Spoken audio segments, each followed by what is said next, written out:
بسم اللہ الرحمن الرحیم۔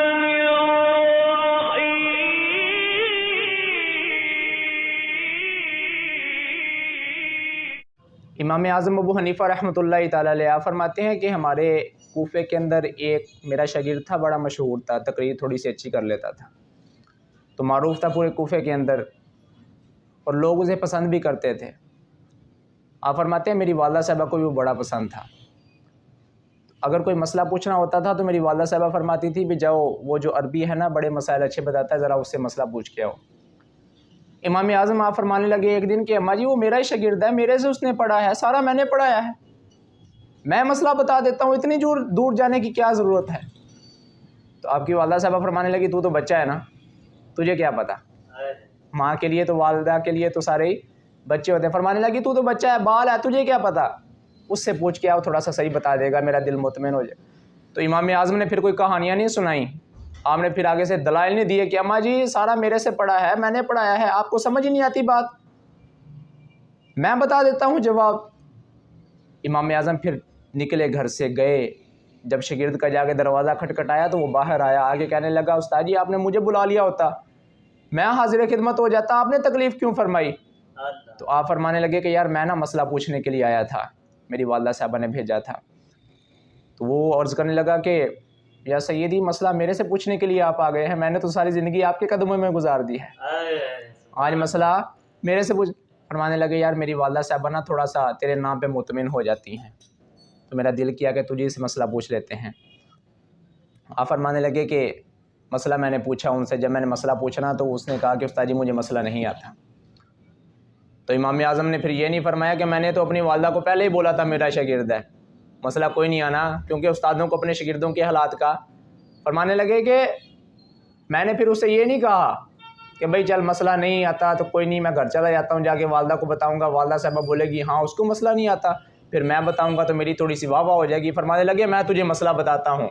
میں مسئلے کا جواب بتاتا ہوں، پھر میں تجھ سے سوال کرتا ہوں، پھر تو مجھے جواب بتا، اور گھر جا کے میں پھر تیرا نام لے کے اپنی والدہ کو بتاؤں گا، کیونکہ تیرے نام سے میری والدہ بڑی جلدی مطمئن ہو جاتی ہے، میں تیرے نام سے اپنی والدہ کو مسئلہ بتاؤں گا۔ فرماتے ہیں بھئی ساری زندگی انسان نے لازمی اوپر چڑھ کے رہنا ہے، کچھ ہستیاں ایسی ہوتی ہیں کہ ان کے سامنے نیچے بھی ہونا پڑتا ہے، اپنے سر کو جھکانا پڑتا ہے، اور رسول کریم صلی اللہ علیہ وسلم آپ فرماتے ہیں کہ صحابہ کرام رضی اللہ تعالیٰ عنہم، آپ نے روایت فرمایا اس حدیث پاک کو کہ رسول کریم علیہ الصلوۃ والسلام ایک دن عشاء کی نماز پڑھانے کے لیے گھر سے تشریف لائے۔ جب گھر سے تشریف لائے تو رسول کریم علیہ الصلوۃ والسلام بالکل ٹھیک تھے، مصلی امامت پر موجود ہیں، لیکن جب آپ نے نماز پڑھائی نا تو نماز پڑھانے کے بعد آپ کی آنکھوں میں آنسو آ گئے۔ فرماتے ہیں جب آنسو آئے نا رسول کریم علیہ الصلوۃ والسلام کی بارگاہ کے اندر، تو وہ صحابہ کہ جو حضور علیہ الصلوۃ والسلام کو ذرا بھی لگ جائے تو ان کو بڑی تکلیف ہوتی تھی، ہمارے یار کو ذرا کیوں چبھ گیا ہے، اگر کانٹا لگ جائے تو بڑی، صحابہ کے سارے پریشان ہو گئے، کہنے لگے یا رسول اللہ کیا ہو گیا ہے، کسی کافر نے تکلیف پہنچائی ہے تو آپ ہمیں بتائیں، ہم بدلہ لینے کے لیے چلے جاتے ہیں۔ تو رسول کریم صلی اللہ علیہ وسلم آپ نے ارشاد فرمایا صحابہ مجھے آج کسی نے بھی کچھ نہیں کہا، آج کسی نے بھی کچھ نہیں کہا۔ تو صحابہ حضرت ابوبکر صدیق آپ نے عرض کی یا رسول اللہ پھر آپ کی آنکھوں میں یہ چھوٹے چھوٹے آنسو کیوں ہیں؟ تو میرے محبوب کریم صلی اللہ علیہ وسلم آپ نے ارشاد فرمایا صحابہ آج جب میں گھر سے چلا نا، جب میں مصلی امامت کے لیے آیا، جب میں نماز پڑھا رہا تھا نا، تو میرے دل میں خیال آیا کہ کاش میری بھی آج والدہ ہوتی،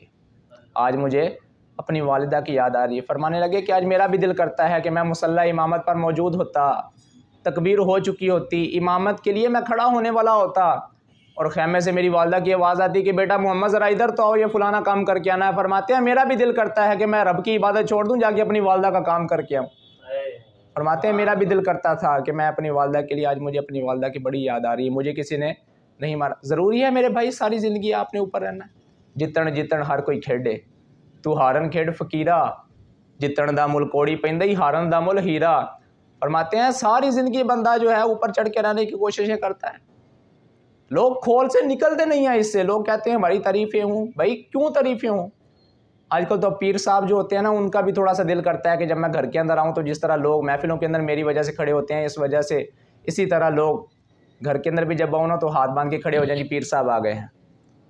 اب سرے سے ان کا یہ تقاضا ہی غلط ہے، بھائی پیر ہو تو آپ باہر ہو، عالم ہو تو باہر ہو، حافظ ہو تو باہر ہو، آپ پروفیسر ہو تو گھر سے باہر ہو، گھر کے اندر تو آپ کے والدین ہیں، ان کے لیے تو آپ ویسے ہی ہو جیسے آپ پہلے دن تھے۔ اگر وہ آپ سے محبت کرتے ہیں، ادب کرتے ہیں، تو آپ کی علم کا کرتے ہیں، آپ کے اندر کیا ہے بھائی؟ ہم نے نا اپنی زندگی کو، معاشرے کو اور طرح کی طرف، اس طرف پھیر لیا کہ جس طرف ہمیں دنیا آخرت دونوں ہی نہیں ملیں گے۔ میرے بھائی اپنے آپ کو، اگر آپ ادب کرنا چاہتے ہیں تو پھر آپ کا ماحول بھی مؤدب ہونا چاہیے، آپ کی فطرت کا تقاضا مؤدب والا ہونا چاہیے۔